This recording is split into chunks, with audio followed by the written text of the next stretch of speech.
Hello भावी शिक्षक शिक्षिकाओं, स्टूडेंट करियर में आप सभी साथियों का एक बार फिर से स्वागत है। साथियों, आज हम लोग ईवीएस से संबंधित कुछ प्रश्नों पर चर्चा करेंगे और सीटेट की लगातार तैयारी जो है हम लोग कर रहे हैं उसी के संबंध में आज 20 प्रश्न हम ईवीएस से करेंगे। आइए देखते हैं स्टेप बाय स्टेप साथियों अपने जो प्रश्न हैं उसे सॉल्व करते हैं। साथियों, प्रश्न है पहला कि परिवार क्या है। प्रश्न पूछ रहा है कि परिवार क्या है। तो देखिए स्टेप बाय स्टेप एक एक ऑप्शन को देखते हैं। कह रहा है कि एक समूह है, फिर कह रहा है एक समुदाय है, फिर ऑप्शन नंबर 3 की बात करें तो कह रहा है एक सामाजिक संस्था है, ऑप्शन नंबर 4 की बात करें तो कह रहा है एक भीड़ है। हम एक एक ऑप्शन को काटते हुए सही उत्तर की तरफ बढ़ रहे हैं। साथियों ध्यान दीजिएगा, सबसे पहले हम ऑप्शन नंबर 4 की देख रहे हैं तो कह रहा है एक भीड़ है। परिवार हमारी एक भीड़ नहीं है साथियों, कोई मतलब नहीं।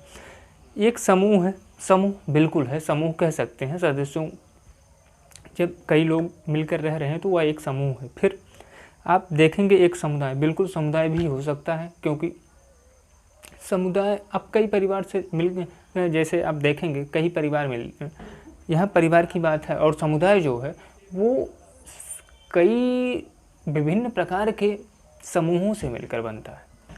और समूह जो है साथियों, इसकी बात करें हम तो समूह को आप देखेंगे कि एक समूह में कई प्रकार के लोग रह सकते हैं, ठीक है ना। तो इसलिए आपके ये दोनों ऑप्शन भी गलत हो जाते हैं।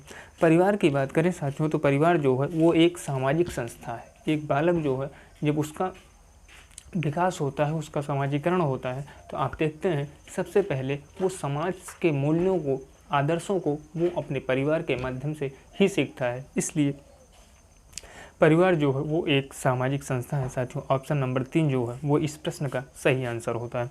आइए नेक्स्ट क्वेश्चन पर चलते हैं, क्वेश्चन नंबर 2 पर साथियों। क्वेश्चन नंबर 2 की बात करें तो कह रहा है कि समाजशास्त्रियों के अनुसार परिवार में, समाजशास्त्रियों के अनुसार परिवार में, देखते हैं ऑप्शन क्या कहता है। कह रहा है ऑप्शन नंबर 1 पति पत्नी और बच्चों का होना अनिवार्य है, ठीक है। एक परिवार में पति पत्नी और बच्चे होते हैं। आगे देखते हैं, फिर कह रहा है कि माता पिता और पति पत्नी का होना अनिवार्य है। चलिए ठीक है। उसके बाद आइए, कह रहा है माता पिता और बच्चों का होना अनिवार्य है, ठीक। आगे देखिए, कह रहा है उपरोक्त सभी, ठीक है ना। अगर बात साथियों इस प्रश्न की बात करें तो आप देखेंगे एक परिवार को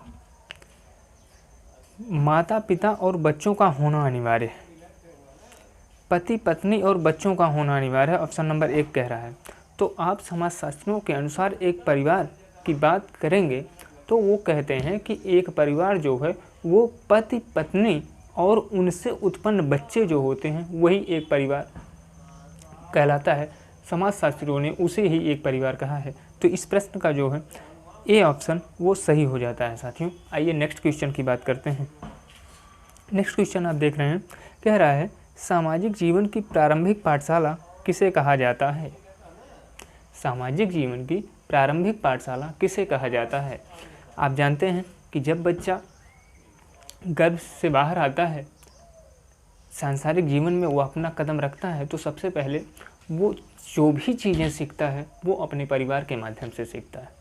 तो प्रश्न पूछ रहा है कि सामाजिक जीवन की प्रारंभिक पाठशाला किसे कह सकते हैं। तो सामाजिक जीवन की एक बच्चे की जो प्रारंभिक पाठशाला होती है वो उसका परिवार होता है।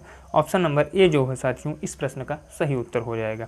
आ जाइए नेक्स्ट क्वेश्चन की बात करते हैं साथियों। आपके चैप्टर में, आपके सिलेबस में दिया गया है चैप्टर परिवार, और परिवार से ही ये प्रश्न जो है साथियों, परिवार एवं मित्र दिया गया है, उसी से संबंधित महत्वपूर्ण प्रश्नों को हम चैप्टर बाई चैप्टर करते रहेंगे। तो ये आज का जो क्वेश्चंस हैं ये हमने परिवार और मित्र से सेलेक्ट किए हैं।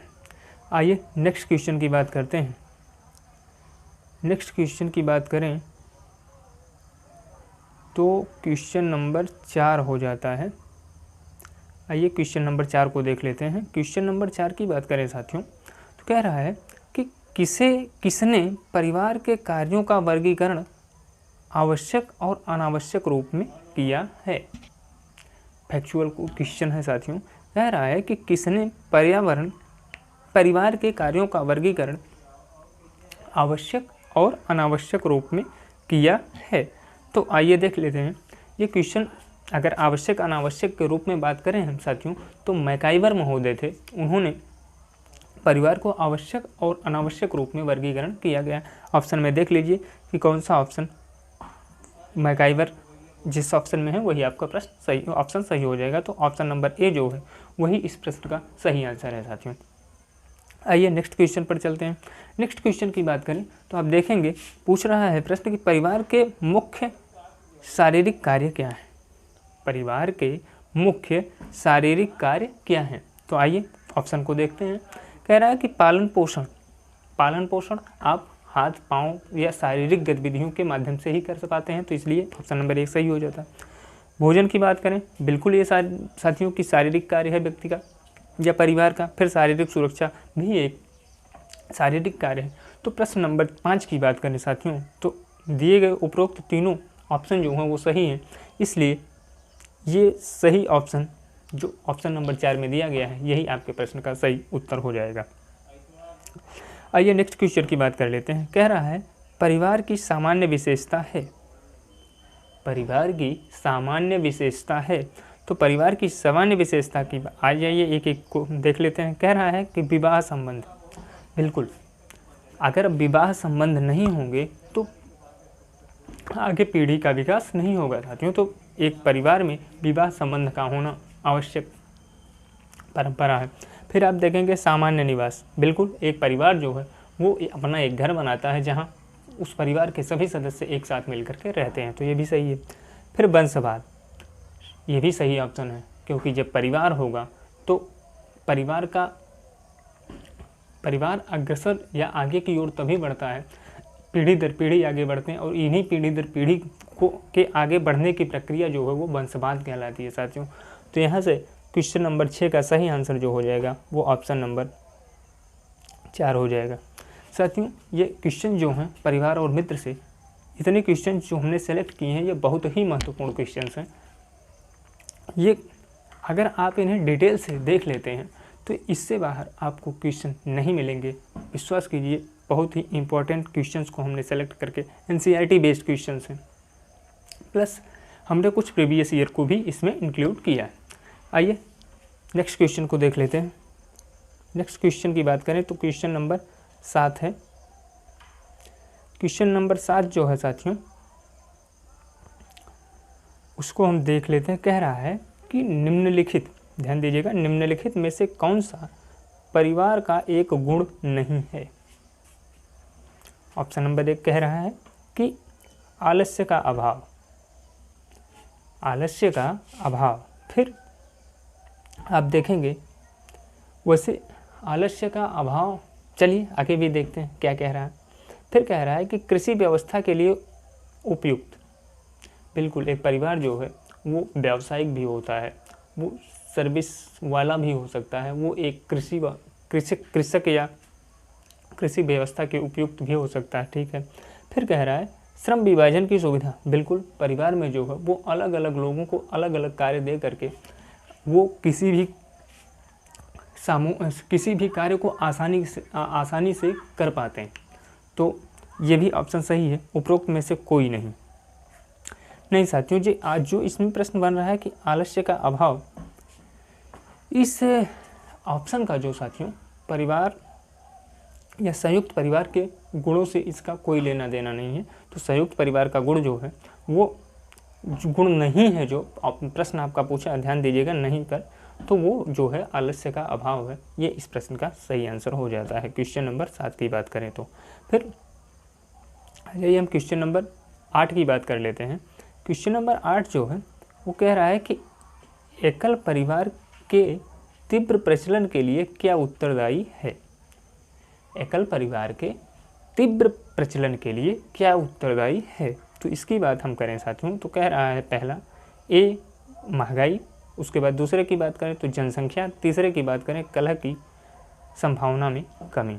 तो ये जो तीनों चीज़ें जो हैं वो साथियों एकल परिवार के तीव्र प्रचलन के लिए उत्तरदायी हैं। तो ऑप्शन नंबर जो आपका 4 हो जाता है वो सही आंसर हो जाएगा। फिर साथियों आ जाइए नेक्स्ट क्वेश्चन पर। नेक्स्ट क्वेश्चन की बात करें तो आप देखेंगे नेक्स्ट क्वेश्चन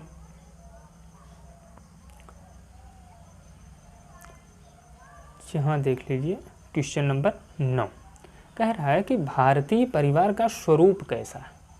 ध्यान दीजिएगा, कह रहा है भारतीय परिवार का स्वरूप क्या है या स्वरूप है। तो कह रहा है कि मातृसत्तात्मक, ठीक।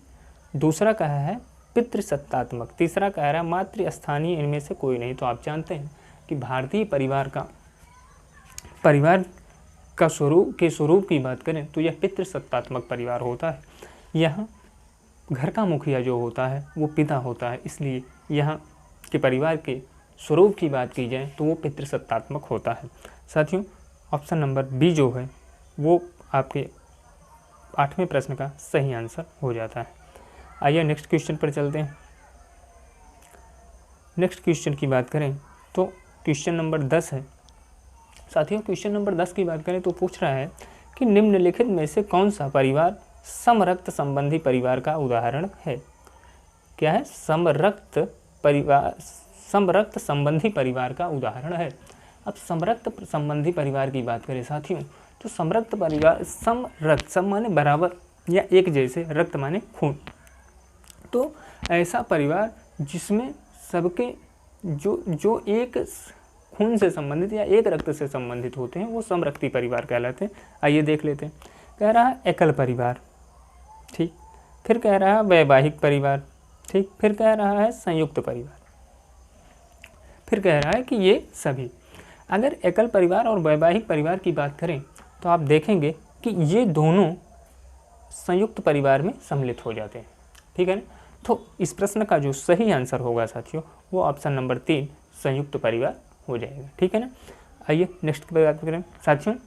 क्वेश्चंस, हमारी मेहनत अगर आपको सार्थक लग रही है तो वीडियो को लाइक कीजिएगा साथियों, और चैनल को हमसे जुड़े रहने के लिए ज़रूर सब्सक्राइब कीजिएगा साथियों। बाकी आपको इनसे संबंधित PDF जो कक्षाएं जो चल रही, थ्योरी क्लासेस जो हम चला रहे हैं लगातार आप लोगों के लिए साथियों, उसकी PDF जो है हम टेलीग्राम ग्रुप में डेली भेज देते हैं। आप वहाँ से हमारा टेलीग्राम चैनल ज्वाइन करके आप नोट्स को प्राप्त कर सकते हैं साथियों। उसमें आप इस वीडियो के डिस्क्रिप्शन लिंक में हम आपको डिस्क्रिप्शन में टेलीग्राम लिंक प्रोवाइड करा देंगे, जहां से आप आसानी से student career institute Telegram group को ज्वाइन कर पाएंगे और सभी नोट्स जो हैं, सभी PDFs आप वहां से प्राप्त कर सकते हैं साथियों। आइए नेक्स्ट क्वेश्चन की बात करते हैं। क्वेश्चन नंबर 11 की बात करें तो कह रहा है कि किस प्रकार के परिवार में विवाहित युगल स्त्री परिवार के साथ निवास करते हैं। किस प्रकार के परिवार में वैवाहिक युगल जो हैं वो स्त्री परिवार के साथ निवास करते हैं। तो जब आप स्त्री परिवार के साथ निवास करेंगे तो वहाँ मातृ स्थान होगा, स्त्री परिवार के साथ करेंगे तो मातृ स्थान होगा, अगर पितृ परिवार के साथ करेंगे तो पितृ स्थान होगा। तो ऑप्शन नंबर देख लीजिए, ऑप्शन नंबर बी जो है वो इस प्रश्न का सही उत्तर हो जाता है साथियों। नेक्स्ट क्वेश्चन की बात करें तो कह रहा है कि निम्नलिखित में से किस परिवार को अभिविन्यास परिवार भी कहा जाता है। निम्नलिखित में से किस परिवार को अभिविन्यास परिवार भी कहा जाता है। अभिविन्यास मतलब जो एक जैसे रक्तों से एक दूसरे से रक्त से संबंधित जुड़े हुए हैं, रक्त से जुड़े हुए परिवार जो होते हैं वो अभिविन्यास परिवार कहलाते हैं। रक्त संबंधी परिवार जो हैं वही अभिविन्यास परिवार कहलाते हैं। तो क्वेश्चन नंबर 12 जो है, ऑप्शन देख लीजिए साथियों, कह रहा है समरक्त। ऑप्शन नंबर 1 ही जो है वो समरक्त दिया गया है और यही आपके प्रश्न का सही उत्तर है साथियों। अभिविन्यास परिवार जो होता है वो रक्त समरक्त परिवार ही कहलाता है। नेक्स्ट क्वेश्चन की बात कर लेते हैं। नेक्स्ट क्वेश्चन जो है साथियों वो आपका 13वां क्वेश्चन है। 13वें क्वेश्चन को देख लेते हैं। 13वां क्वेश्चन कह रहा है कि समरक्त संबंध का उदाहरण किस प्रकार के परिवार में परिलक्षित होता है। ध्यान दीजिएगा, कह रहा है कि समरक्त संबंध का उदाहरण किस परिवार में परिलक्षित होता है। तो ऑप्शन दिया है आपका, कह रहा है एकल परिवार, फिर कह रहा है संयुक्त परिवार। तो संयुक्त परिवार जो होते हैं साथियों वो एकल और संयुक्त दोनों में पाए जाते हैं। तो यहाँ से आपका ऑप्शन नंबर 3 जो होता है वो 13वें प्रश्न का सही उत्तर हो जाएगा। फिर नेक्स्ट की बात करते हैं। कह रहा है कि बालकों का समाजीकरण सर्वप्रथम किसके द्वारा होता है। तो आप जानते हैं कि जब बालक जन्म लेता है तो जन्म के पश्चात उसके पास पड़ोस उसके आसपास रहने वाले जो लोग होते हैं वो उनके परिवार के ही सदस्य होते हैं।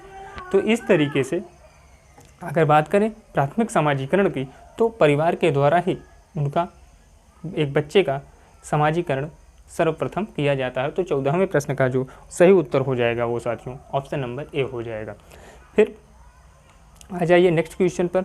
नेक्स्ट क्वेश्चन की बात करें तो आप देखेंगे कि नेक्स्ट क्वेश्चन जो है वो 15वां क्वेश्चन है। और 15वां क्वेश्चन साथियों जो है कह रहा है कि निम्नलिखित में से कौन सी मित्रता सर्वोत्तम है।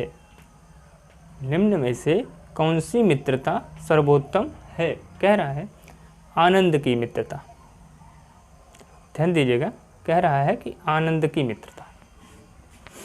साथियों मान लीजिए कि आपका कोई मित्र है, जब आप खुश हैं या वो खुश है आप उस समय उसके साथ, लेकिन जब वो दुखी है या परेशानी में है उस समय आप उसका साथ छोड़ देंगे, तो क्या ये मित्रता अच्छी मित्रता है? बिल्कुल नहीं साथियों। तो ऑप्शन नंबर 1 जो है वो गलत हो जाता है। फिर दूसरे की बात करें, कह रहा है उपयोगिता की मित्रता। साथियों ये तो ऐसा मित्र हो गया, स्वार्थी मित्र हो गया। जब आपको उसकी ज़रूरत है तब तो आपने उसे मित्र बना लिया, और जब उसको आपकी ज़रूरत है तो आप उसे छोड़ दिए। तो ये कैसे मित्रता हुई? आइए नेक्स्ट की बात करें। कह रहा है अच्छाई की मित्रता। ये ऑप्शन जो है साथियों ये सही ऑप्शन होगा इस प्रश्न का, क्योंकि मित्र जो है वो सुख और दुख दोनों में आपके साथ रहता है, ना कि जब दुख पड़े तो वो आपको छोड़कर चला जाए और सुख पड़े तो वो आपके साथ जुड़ जाए। ऐसी मित्रता अच्छी मित्रता नहीं है साथियों। मित्र सोच समझ कर बनाइएगा। आइए नेक्स्ट क्वेश्चन की बात करते हैं। कह रहा है अरस्तु द्वारा मित्रता के वर्गीकरण में क्या सम्मिलित है। कह रहा है कि अरस्तु द्वारा मित्रता के वर्गीकरण में क्या सम्मिलित है, तो देख लेते हैं। कह रहे हैं कि उपयोगिता की मित्रता, आनंद की मित्रता, अच्छाई की मित्रता, ये जो तीनों वर्गीकरण है साथियों ये अरस्तु के ही हैं। इसलिए इस प्रश्न का सही आंसर जो हो जाता है वो उपरोक्त सभी हो जाता है। आइए नेक्स्ट क्वेश्चन की बात करते हैं, क्वेश्चन नंबर 17 की। क्वेश्चन नंबर 17 जो है साथियों वो कह रहा है कि रिश्ते का क्या आधार होता है। रिश्ते का क्या आधार होता है। साथियों रिश्ते जो होते हैं वो रक्त संबंधी हो सकते हैं, रिश्ते जो होते हैं वो वैवाहिक हो सकते हैं, ठीक है ना। आइए ऑप्शन के अनुसार देख लेते हैं। ऑप्शन नंबर 1 जो है वो कह रहा है रक्त, दूसरा कह रहा है विवाह, तीसरा कह रहा है भावनाएं। बिल्कुल साथियों एक मित्रतापूर्ण जो रिश्ता होता है वो साथियों बिल्कुल भावात्मक ही होता है, क्योंकि ना तो वहाँ वैवाहिक संबंध होते हैं ना तो वहाँ रक्त के संबंध होते हैं, केवल वो एक दूसरे के भावनाओं से जुड़े होते हैं। इसलिए मित्रता जो है वो भावात्मक संबंध है। इस प्रकार से इस प्रश्न के सही उत्तर की बात करें साथियों तो वो ऑप्शन नंबर 4 हो जाएगा। ये तीनों जो हैं वो मित्रता के रिश्ते के आधार होते हैं। आइए नेक्स्ट क्वेश्चन की बात कर लेते हैं।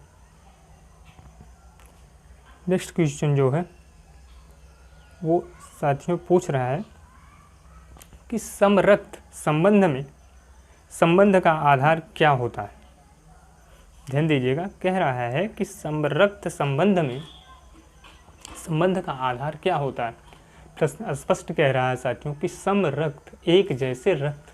तो आइए देख लेते हैं। कह रहा है रक्त विवाह। साथियों विवाह की बात करें तो ये समरक्ति नहीं होते। आप देखते हैं कि महिला वर्ग जो है वो किसी दूसरे वंश या खानदान से होती है और पुरुष वर्ग जो है वो किसी दूसरे वंश या खानदान से होता है। तो इस तरीके से आप देखेंगे तो समरक्त संबंध जो होता है वो रक्त से संबंधित होता है। तो ऑप्शन नंबर बी जो है ये जो है रक्त, ऑप्शन नंबर 1 रक्त जो है वो 18वें प्रश्न का सही उत्तर हो जाता है। आ जाइए नेक्स्ट क्वेश्चन की बात करते हैं, क्वेश्चन नंबर 19 की। सॉरी साथियों, कह रहा है कि खेल कूद भावात्मक रूप से कमज़ोर बच्चों के लिए क्या कार्य करता है। आ जाइए देख लेते हैं कह रहा है कि रचनात्मक प्रवृत्तियाँ, बिल्कुल रचनात्मक प्रवृत्ति होती है, ठीक है ना। उसके बाद कह रहा है कि कल्पना शक्ति,